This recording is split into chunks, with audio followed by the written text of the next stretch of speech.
The problems facing New Zealand's primary sector have been mounting at a rapid pace. So I think it's time for open hearts and open minds. Well, welcome to Sarah's Country again for another night, and of course for choosing to watch us on your Tuesday. Or if you are of course listening back to this on demand afterwards, go you. We are getting the coolest feedback rolling in. I'm not actually just making it up.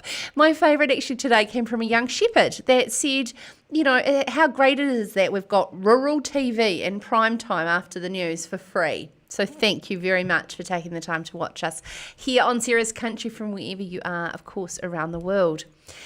It's a compliment because, you know, there are some really great options such as Netflix's Too Hot to Handle. Joel, have you ever watched the trailer of such trash? You know, it's like Jersey Shore meets Love Island. Crap, really? I've actually watched a few episodes of Too Hot to Handle. Oh no, you've gone that far. Yeah, it is pure trash and it's fantastic. So, you know, that's probably why good, honest, rural journalism at 7 o'clock is taking off because, of course, the options on Netflix are getting a bit dire. I did hear today, though, that Tiger King's launch perfectly with COVID was something like 36 million people in the first 10 days. So, no, thank you again. I mean it a lot. The thing is that I reckon that we should actually all be watching reruns of McLeod's Daughters because, you know, it's Alex and Nick that are, I think, are too hot to handle. I was actually speaking to a friend today from a cattle station in Aussie and he said, I love this, his dad's nickname for useless workers on the farm was McLeod. So there we go. I want to welcome to Sarah's Country all our Aussie viewers who are watching. I know Norma, she always comments below from Brisbane. Good evening, Norma. It probably isn't evening there yet. Now, last night we had a viewer wish that we had a show like this in the Netherlands as well. So New Zealand, you should be very proud that we're able to celebrate all the amazing things we do here in our rural sector globally.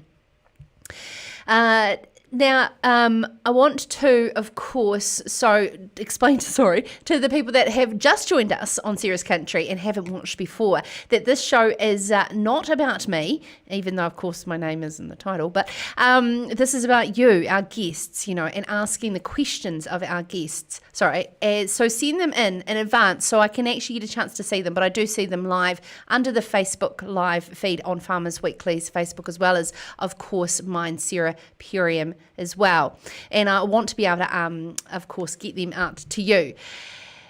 That's of course about how we can connect virtually with each other Monday through Thursday from 7 o'clock, coming together around the thing that we're all interested in, which is of course the future of New Zealand's food and fibre sector. And for our international guests, we as Ian Proudfoot said last night, we're now virtually needing to showcase why New Zealand is so awesome because, of course, tourism can't come here to New Zealand and it's very hard for us to go over to showcase our products. So I decided that tonight's comments that I'd like to get in, if you could choose one product, whether it's wine, lamb, seafood, dairy, you name it. I just want to know what the one product is that you think is our absolute Kiwi signature that defines us. And of course, that is ahead of one of the great interviews that we have towards the end of the show. I want to know and I want to be able to read them out. So coming up, of course, in the show, we uncover how it is possible for us to invent an amazing wood processing technology right here in New Zealand, sell the technology overseas, and then ship our logs overseas to get processed and buy them back. Yep, that's right. We're going to catch up with Russell Dale, the Chief Executive of the Forest Growers Research, about this after 7:20. After 7:30, I talked earlier today to Bayleys Canterbury Director Ben Turner on what is driving rural real estate with farm sales transacting smoothly during lockdown and the influx of a new market of buyers, expat Kiwis coming home to stay. At the end of the show, as I was saying, talking about fabulous New Zealand food products as the awards, the 2020 Outstanding New Zealand Food Awards, we are going to catch up with the winner, which is one of two brothers, George Bostock out of the Hawke's Bay, and Bostock Chicken was the overall winner today, and learn actually a lot more about compostable packaging. First up, though, on Sarah's Country tonight, after this great video that we have on how to farm strong with Farm Strong, we are joined by the man who knows how to do that, just that, and now is reaching a hand out to our most vulnerable urban Kiwis with his new charity, Meet the Need. This is Sarah's Country. Well, the number one key thing is firstly to look after myself. If I don't look after myself, then I can't look after my family, I can't look after our team, our farm, our cows, all that sort of carry on. So it was when we started talking to our staff and our kids about farming in the future and the next generation that they were saying, well, if my life is going to look like yours and I want to retain to get farm ownership like you have, then I actually don't want to be farming because your life is just too hectic and busy for what I want. So that was a real wake-up call for us, and we decided we needed to look at ourselves a lot more. My sort of personal health has become, for me, a bit of a hobby, and I want to see my kids grow up and be there for them. Not many people live at their place of work, and that's another challenge of farming that people need to sort of understand. So it's about recognising when you're getting up to here and that you're starting to get frustrated, and maybe that's a good indication that you just need to take a break. We often talk about what drives the farm, and we talk about KPIs and things like that, and production. But those things are amazing, and they're well and good. But if we don't look after ourselves, women need to start thinking that looking after themselves isn't selfish, but it's actually self-filling. And if we can start having that attitude towards well-being, then it'll become sustainable for them, and they'll actually start to see some long-term results. When your body's well and your mind's well, when the pressure does come on, and it does during the year, I mean, you're lambing, you're calving, you've got unsettled weather patterns coming through, the droughts, you're generally able to handle and deal with those problems. It's a roller coaster ride farming sometimes. As I said, enjoy the ups, really do, appreciate them.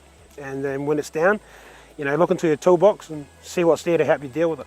I was pretty good at waking up at 3 in the morning and suddenly thinking about the things that we're doing the next day, and I would struggle to go back to sleep. I decided that this was really unhealthy for myself, but also my family and probably my dog. So we went down and saw a specialist in Wellington and just came up with some really good ideas and tips on how to manage that whole sleeping process and just things to do and what not to do. So it was really an amazing experience for us because it's certainly helped my sleeping.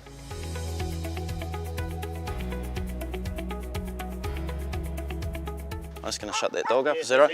Sit down, Ra! Sit down! Sit down! Can you put that on there?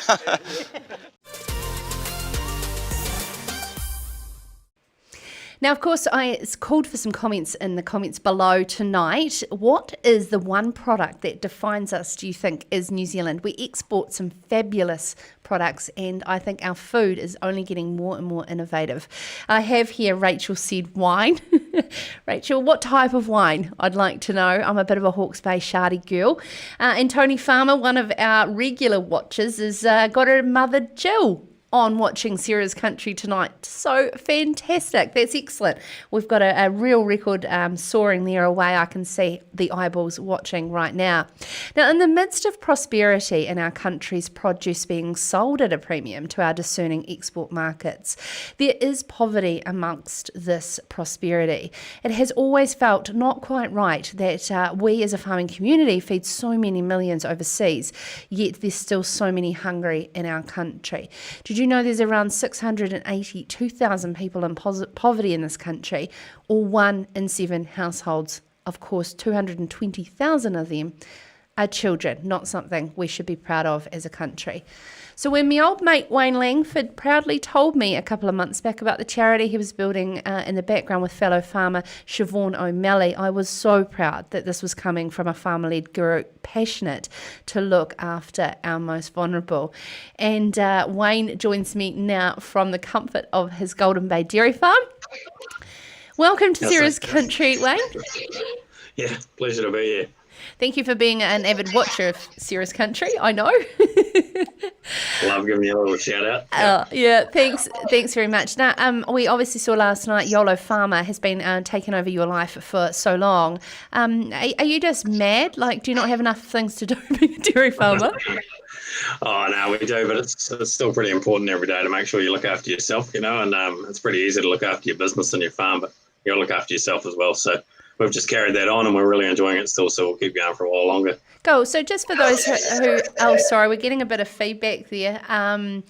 If you could just explain a bit of background about where you and Tyler are farming in Golden Bay. Yeah, so we're just outside of Takaka Township. And if anyone's been to the local salmon farm here in Quarter Salmon, we're just up the road from there, so not a bad spot. So you're involved heavily in federated farmers, Wayne, and sorry, I'm just trying to make sure we don't get too much feedback. And tell us, where did Meet the Need come about as an idea? Because I know it's been brewing away for some time. And Wayne's frozen. No? Yeah, sorry, I'm just losing you a bit there, but I think you're asking about where it's coming from. Yeah, it's been brewing away as an idea for some time. That's right. So we, like I say, as the YOLO farmer, we do this challenge every day to, say that we've done something for each day. And one of those days we donated some mince to our local food bank. Upon dropping that off this last year, thinking they'd say a couple of days or a week, and they said 2 months, and I just couldn't believe it. I was like, geez, if I donate a beast, then it'll last you all year. And I thought, well, we've got 100 farms in Golden Bay. If I donate one in my lifetime, then really, and everyone else does the same, really no one should go hungry. And the idea kind of grew from there, really. So for those of you who didn't catch that, so that one, you dropped off some mince and you said it'd be about 2 months before they got mince again at the food bank. Yeah, I said that would last them about 2 months, just 2 plastic bags full of mince. Yeah. Oh, I see, of course. And so you've expanded that, and Siobhan O'Malley's come on board, and also a wider team around the governance around this charity, because as I can imagine, getting a lot of the processes to come together around this would have obviously been had its challenges. It was a bit of a challenge, but thankfully, when I pitched this idea to our largest red meat processor, they jumped on board, and we were pretty privileged to have them and work with them through this process of getting it all started. Cool. So we better explain. Meet the Need is the new charity that's been launched on Sunday evening. Wayne, could you explain how it works? Yeah. So effectively, we've set up a platform where farmers can donate an animal. And at the moment, it's like a steer, a cow, a sheep, a deer, a lamb, and they donate the animal. It's processed by our processor, Silverfin Farms, who are partnering with us, and then we also use their freight networks and whatnot to transport out to the city missions and food banks throughout New Zealand. Okay, so I'm a sheep and beef farmer, or even a dairy farmer as well, and want to be able to allocate X amount of animals to this charity. How do I go about doing that? Yeah, really simple. And we've tried to keep this as simple as we can. So one way is obviously contact your Silverfin Farms agent. And the other way is to head to meettheneed.org, our website. Really simple. Just press the donate button and away you go. We'll be in touch with you and we'll get it all sorted from there. Okay, brilliant. So you just be able to effectively book it in and work from there. Obviously, you've had direct connections with the charities that you're supporting. What was the sort of response that you got when you made the major suggestion of something of such significance, like donating regular fresh meat to these city missions? Yeah, so what you got to realise about the city missions and food banks is they live day to day quite often. They don't know what's coming. The day after next, and they've just got to work within the confines that they've got. So, as a food producer, I thought, well, how can we fix that? And provide them with a regular supply, so that they don't have to spend their whole time hunting for food to hand out. And that's what we wanted to work on. Yeah. So they were pretty grateful, obviously, when we came in the door. I could imagine. So is venison available to be able to process through this as well, being such a healthy, lean protein as well, or is that it's just sticking to beef and lamb? So farmers are able to donate venison, but what we'll be giving to the city missions will be 500 gram packs of mince, which effectively equate to a meal for a family of 4 or 5 people. And that's what we've found will be easiest for them to cook and easiest for the city missions and food banks to handle as well. So that's where we're starting. Okay, so effectively it's a value-based thing in terms of cash donations and converted then out in the form of packs of mince. That's right. That's the most simple way to do it. And that's what we're all about is just keeping it simple. Yeah. Wonderful. You've had some fantastic response so far from across the country. And of course, what a fantastic time. And I know this was not planned to be launched right at the moment, but for rebuilding, if that's the right word, and reconnecting urban and rural New Zealand's relationship. Yeah, like I said, we've been working on this for a year now, and we've just fallen into COVID. And we originally had a launch date of June this year, and we've brought that forward because, our country needs our farmers at the moment. And we need to help our country out, and I'm really looking forward to providing the mechanism in which farmers can do that. Yeah. Thank you so much for taking the time to join us. It's Wayne Langford, formerly known and still known as YOLO Farmer from his work he's done in rural mental health. Now one of the co-founders of a fantastic charity helping our most vulnerable in our city missions meet the need. Now, Joel, Golden Bay. You haven't been there yet. I'm going to send you there out of lockdown with your beautiful partner, Sarah, because if you're going to escape somewhere after this, you've got to go to Golden Bay. We've got a nice beach house up there for you. They love yoga in Golden Bay, and I know you love a bit of yoga. So hopefully Wayne is still watching this. I found, Joel, have you tried the old cow? Oh, yeah, you mean like this one here? Cow. See, and how does it work? Yes. That's the cat. Yeah. Yep. And then you go into the cow. Come on. Up you go. So I found a dairy farmer's version of cat cow on Facebook this morning. Have you got that? Oh, yeah. How cute is that? Absolutely adorable. Now, if you've just joined us and you want to know how to watch on demand, head to farmersweekly.co.nz and find Sarah's Country, sarahperriam.com. We have all of the videos from the previous interviews as well as, of course, podcast Find Sarah's Country, and give it a big old subscribe. Next on Sarah's Country, we're going to talk about the ludicrousy of selling our logs to Europe to get processed and then back to us in New Zealand, all with the same technology we invented here in the first place. That's with Russell Dale next from the Forest Growers Research. This is Sarah's Country. Every morning, Kiwi farmers wake up to produce high quality food. Yet every night, some Kiwi families are going to sleep hungry. Meet the Need is a charity founded by farmers, and it's here to change all that. We're about New Zealand farmers feeding New Zealand families by donating a small part of what we grow when we can. You can help us make sure no one in New Zealand goes to sleep hungry again. Visit meettheneed.org and follow us on social.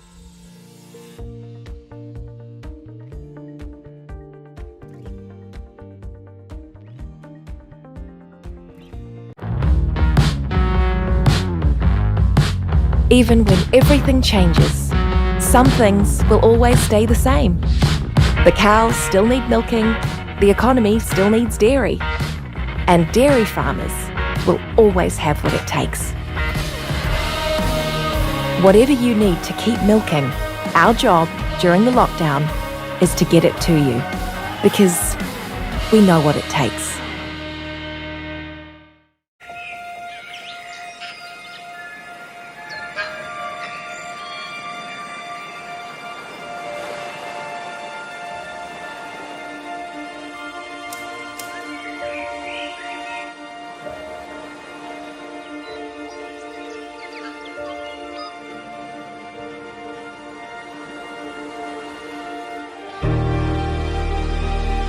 Aotearoa, New Zealand has always been a land that has provided for its people, a land of abundance and opportunity. Our dedicated team at Ag Research know that embracing kaitiakitanga will see this continue for future generations. The work we do is transforming the way we farm and revolutionizing the way New Zealanders care for our animals and for our land. We work hard to create the world's most desirable food and bio-based products through smart, sustainable farming, led by some of the world's most phenomenal research and informed by the consumers who benefit from this passion. Through a focus on environmental sustainability and climate change initiatives, this passion will allow our work to continue for generations to come.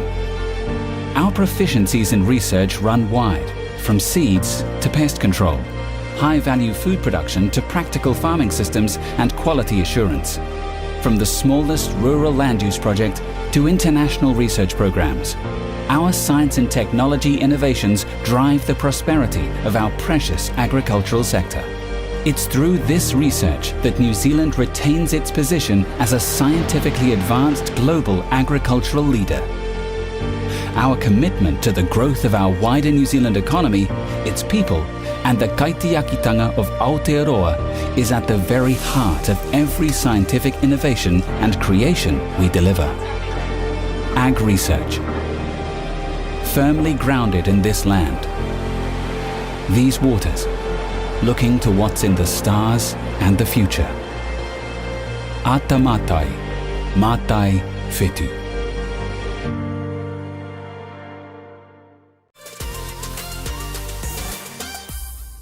Now, of course, on Sarah's Country, if you've been watching along from the start, what we're talking about tonight is what is the best New Zealand food product that you think defines us as Kiwis. It's pretty hard to choose. There is so many fantastic products that we export and, of course, enjoy here in New Zealand. We've got some great comments coming in from Far North JB.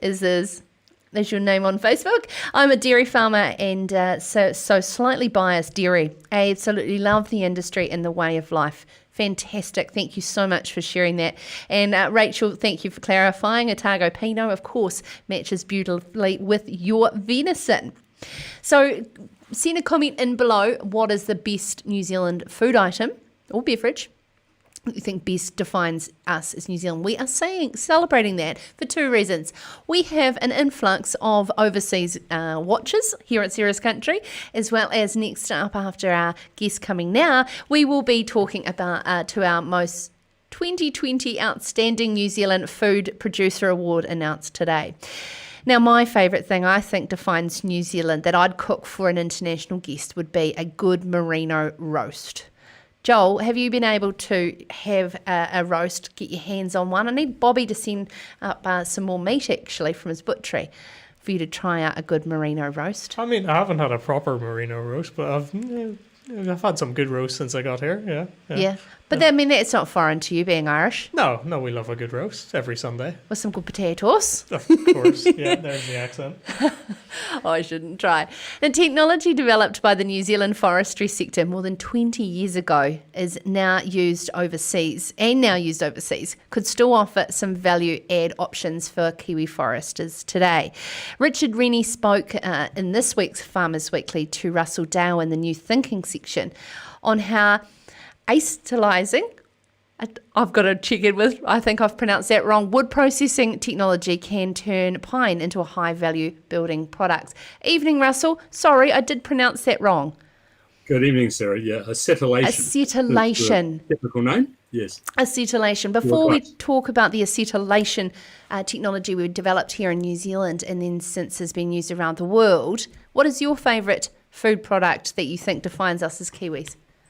It would have to be a nice roast leg of lamb. I think there we go. We're on the same page already. We have it on Saturday night, so that would have to be our favourite, along with a nice glass of Central Otago Pinot.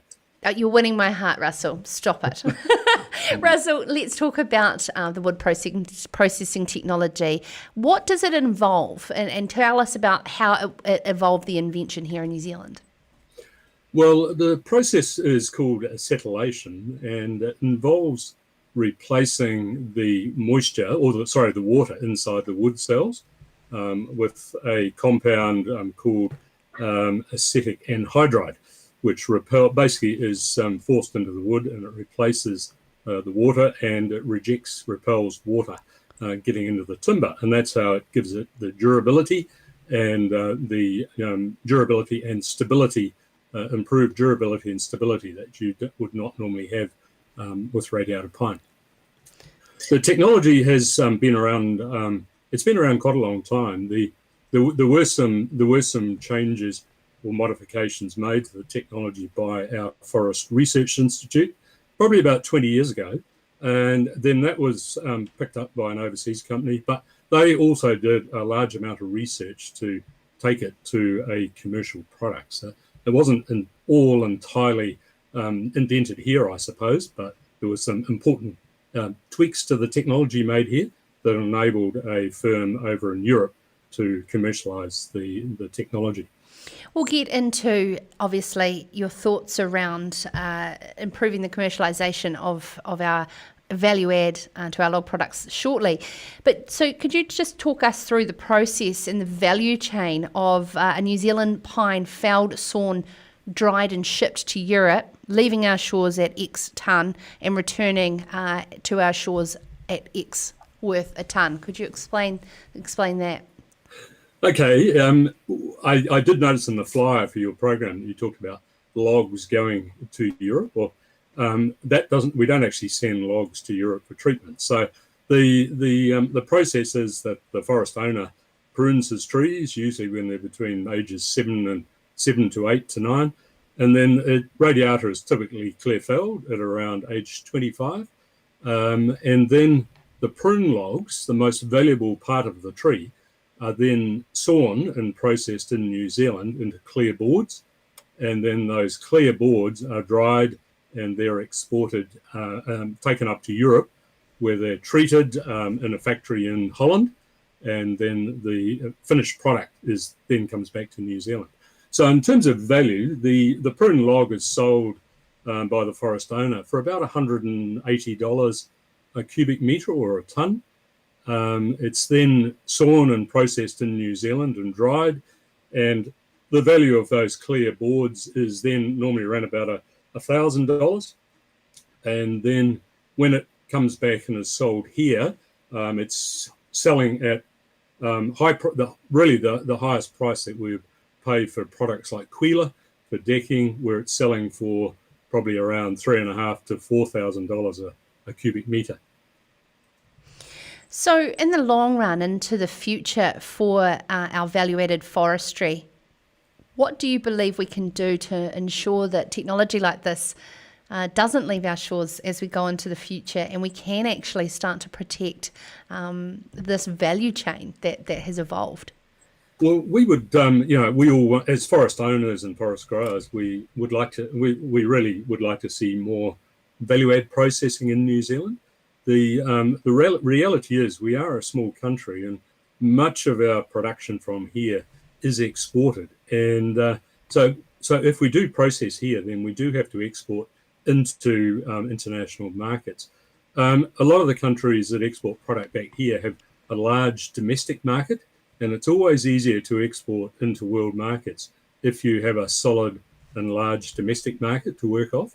So, the value for New Zealand is certainly to be able to prune, and we would like to see some of that value coming back to forest growers in form of prices for prune logs, because we have seen forest owners here pruning less in recent times. And this acetylation technology has identified clear radiata pine is the best wood in the world to actually produce these products. The producers up there have tested a whole range of wood products around the world, and they've come up with clear radiata pine as the best wood to actually make this acetylation, or what is marketed as a Koya wood in the world. And as Akoya, obviously the whole term of the processing, achieving that huge premium due to the fact of the hardening of it and it being that good quality. What type of things is it going into specifically, Russell? Well, that's exciting. The exciting part about it, because it's enabling radiata, which normally is not durable, and it is also not stable for many applications. So when treated in this way, it can actually move into those really high-end applications like decking, outdoor decking. It can be used on weatherboards, on the exterior of buildings, and it is also very stable. So you can actually paint it in dark colours. Dark colours are often favoured. You cannot put dark colours onto normal radiata weatherboards, but when it's treated in this technology, you can apply dark colours and it will remain stable, but importantly, it also remains durable. And to get that durability, you don't have to use a range of heavy metal-based preservatives, which are not environmentally friendly if they get into the environment. So an advantage of this technology is it's not using those heavy metal-based preservatives. Oh, my only thing that's running through my brain is how much is it going to cost for us to be able to do this here? Well, we don't. I don't know. I'm not involved in the wood processing business, so I wouldn't like to answer those questions. And because often in these processing technologies, it's actually scale that is important. And as I said earlier, New Zealand often doesn't have that scale to enable us to do those things. It's a bit like our merino wool. We export that. We send that up to Italy, or we send it up to China to be made into nice fine woolen suits and icebreaker tops, because it can be done up there at a much greater scale than we can. So we have similar issues in other parts of our primary sector as well. Yes, and we have lost a lot of fantastic local mills and manufacturing, which I know there's a lot in the wool industry would love to see come back. Thank you so much, Russell, for taking the time to join us. Russell is the Chief Executive for the Forest Growers Research. Now, coming up after the break, we learn about a new batch of buyers flooding our shores for real estate that can legally do so with Bayleys Canterbury's Ben Turner. This is Sarah's Country. Dear New Zealand. We know things are really tough out there right now. People are concerned about their health and the health of their loved ones. People are worried about the economy and when will things get back to normal. Believe me when I say, us farmers are feeling it too. But now's no time to panic. Our country can get through this together. We just need to follow instructions and stay home. Inside our bubble. Let's flatten this curve and stop this disease spreading. Together! You don't need to worry about supermarkets getting low on food. There's plenty to go around for everyone! All the countries that could run out of food, New Zealand is not one of them. Our farmers are world leading. And we're damn good at what we do, producing high quality food. We have strong supply lines. And we're all working hard to keep food on the table. for your family and for ours. New Zealand dairy farmers produce enough for 100 million people. You're in good hands, New Zealand. You can count on us to keep calm and carry on farming. We're trusting you to stay at home to keep our country safe. We are following the rules too. We can do this. We're all in this together. Cheers, New Zealand.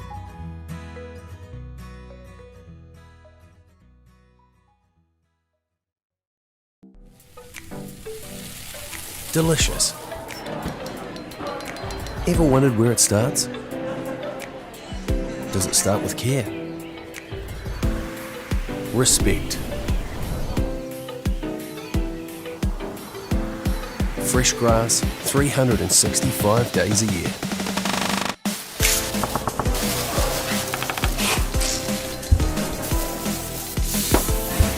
The truth is, delicious doesn't start in a single moment or with a single ingredient.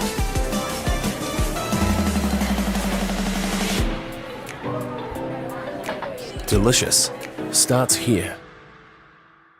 One of the first things you learn when you live out here is where to shop for the things you need to live out here. like electric fencing, or horse feed, or bee suits, children, chook food. Do you want a couple of these? or something stylish to wear. Not everyone's got stuff like this, but at Farmlands we do, and then some. So if you need anything to help you farm, grow, milk, drench, rear, come on in. because we're out here too.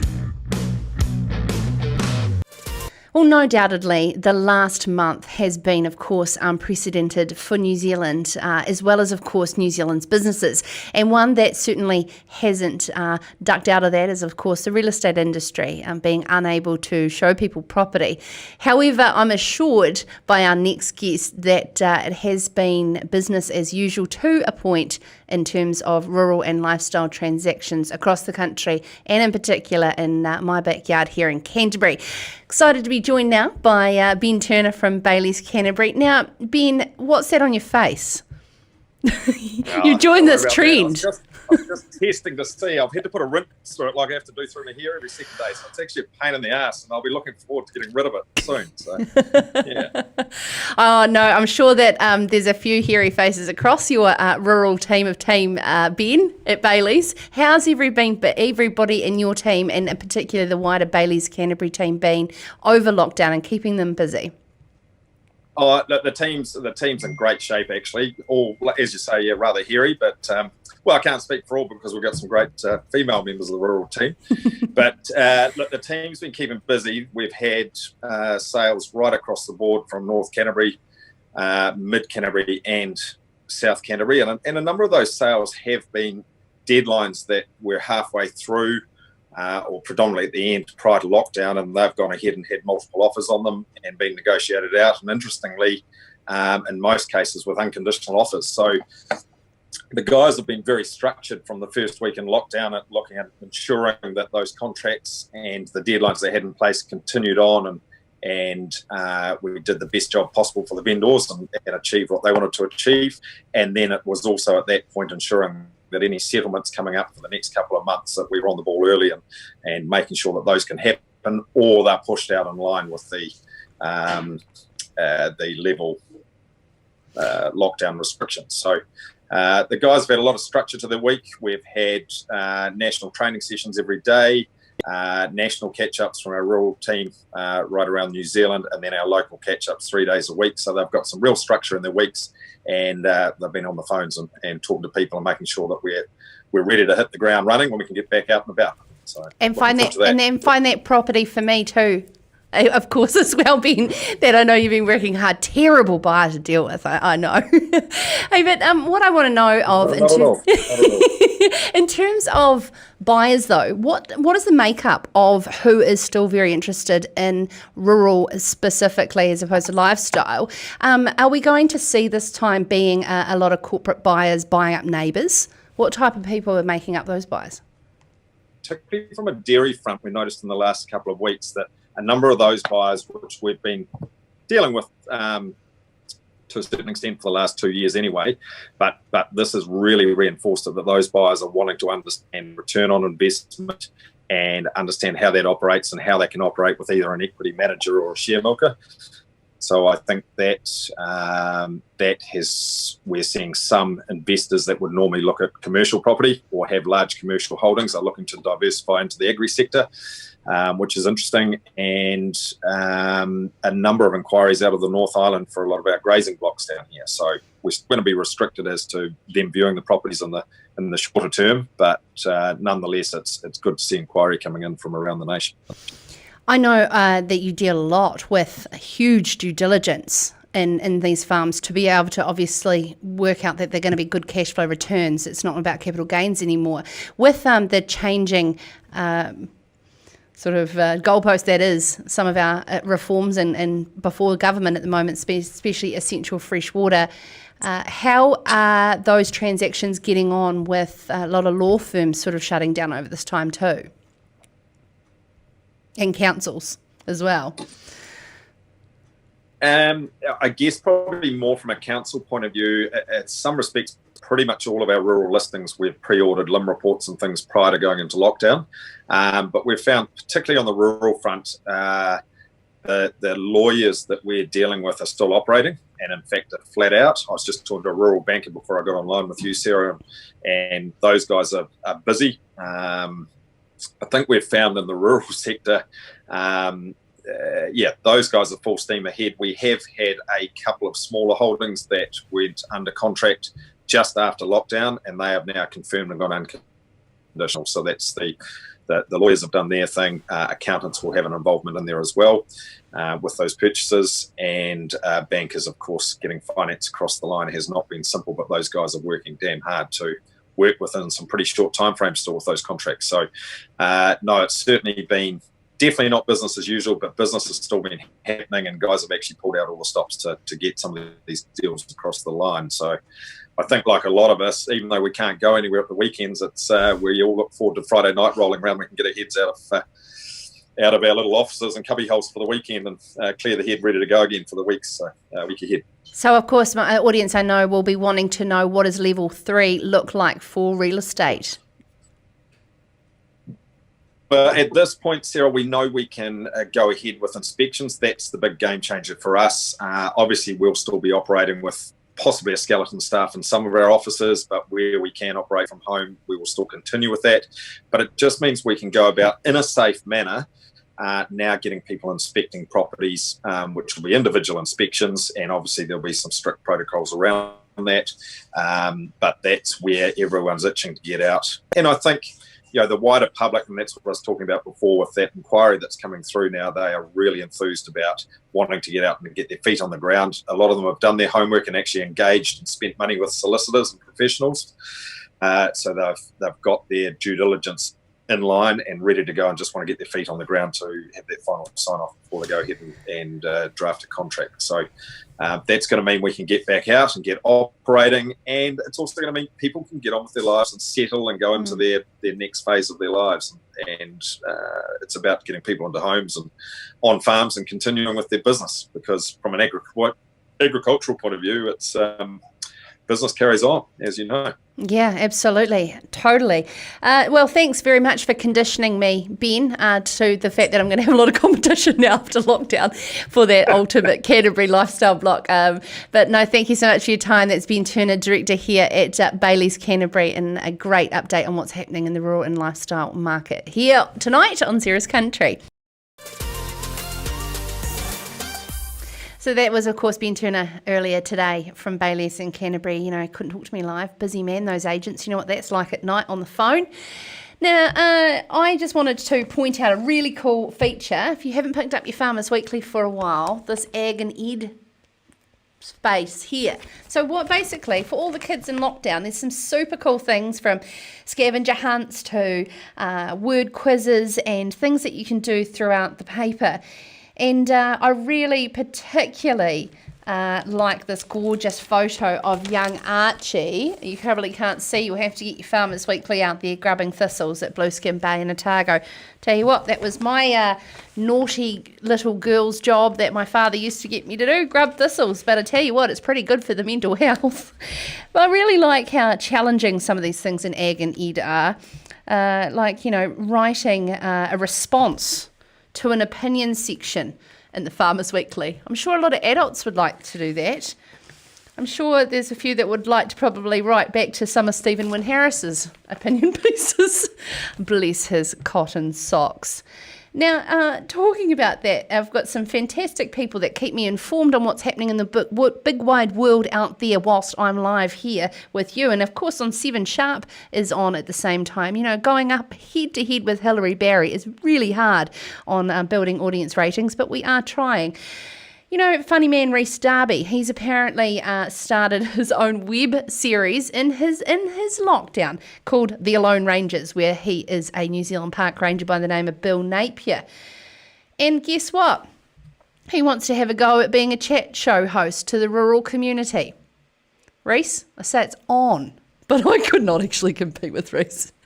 I'm actually joined now with George Bostock out of Hawke's Bay. George, you'd be a bit of a Rhys Darby fan, are you? Yeah, I'm a big fan of Rhys, yeah. I went to one of his concerts. What do you call them when that's a comedian? Stand-up in Dunedin in the Regent Theatre. And, oh, golly gosh, he is a very funny man. One of our best exports, I think. Hey, we're also talking tonight about what is the product that defines us as New Zealanders, and you can't say chicken. Is that unfair? Yeah, no, that's right. Yeah, we've, when you think of New Zealand meat, you probably don't think of chicken. Yeah. Yeah, we've had a lot of people coming through saying clearly that lamb is a real standout. Now, of course, we are speaking to George Bostock here now, who has one half of the organic chicken empire known as Bostock's Chicken. And it's risen up amongst the family apple orchards. And of course, today they've taken out a very prestigious award, the 2020 Outstanding New Zealand Food Awards. Now, these animals have a fantastic diet on Granny Smith's bugs, grass and organic maize. Initially established by George's brother Ben Bostock 5 years ago, they're supplying organic free-range chickens to butchers, supermarkets and pre-COVID-19, of course, restaurants. So on behalf of all our audience, I want to say, George, congratulations to yourself, your brother and your team. How does it feel on today's win? Oh, thank you so much. Yes, it feels great. We've worked so hard over the last 5 years to create something really different and unique, and it's so good that it's been endorsed by 25 of New Zealand's top food experts. Oh, we've got some coming through already. Vicky Oliver says they're brilliant products. If you want to show your love for the Bostock Chicken, please put it in the comments below. I know my sister Ellie is a big fan. It's always turning up in our fridge. I don't get to go shopping much these days, George. It's quite a busy old time running this show. So thank you very much, Ellie. Yeah. But hey, I just wanted to say you've achieved a lot, both for yourself and your brother. I mean, I'm assuming you're of young age by your youthful look there we can see on screen. Tell us about the journey. So we're a small business, but we're a vertically integrated business. So Ben looked to do free range chickens, and then once he saw how the free range chickens were growing in New Zealand, he thought that's not actually how they're portrayed to the consumer. So and then he went to France and had a look at the French chickens over in France, and they do an amazing job with their La Ville Rouge and their slow-grown chickens. And so he took that idea and brought it back to New Zealand, and I joined the business about a year later. So we're a small but vertically integrated business. So we grow all the grain for the chickens ourselves. Obviously, there's no real market or commodity for organic grains. And we grow which we feed to the chickens, and we grow the chickens. We process the chickens and market everything directly ourselves, so we don't use a middleman. So we're quite unique in that we're a vertically integrated business, and we've focused on quality, and we've just grown from there. Yeah. What have some of the challenges been in being able to get the support of the market behind you as you're growing a brand awareness? Yeah, well, one of our biggest challenges has been differentiating ourselves in the market. The New Zealand chicken industry has only 4 big producers, and they market their chickens under about 12 different brands, and this creates a lot of confusion about what free range is and how the chickens are grown. And we've popped up.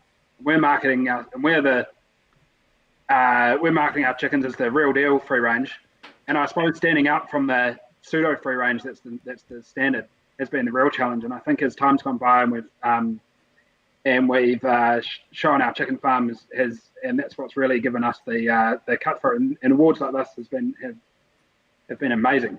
So that's why we're so stoked to win this one. This is our biggest achievement. I've actually found a lot of interest in following the egg industry on the different classifications of what actually everything means, from farm raised to barn raised to free range to cage free to all that. But could you explain to us, the sort of density of the chickens in sheds comparison of what some have called free range to what you actually do in terms of organic free range?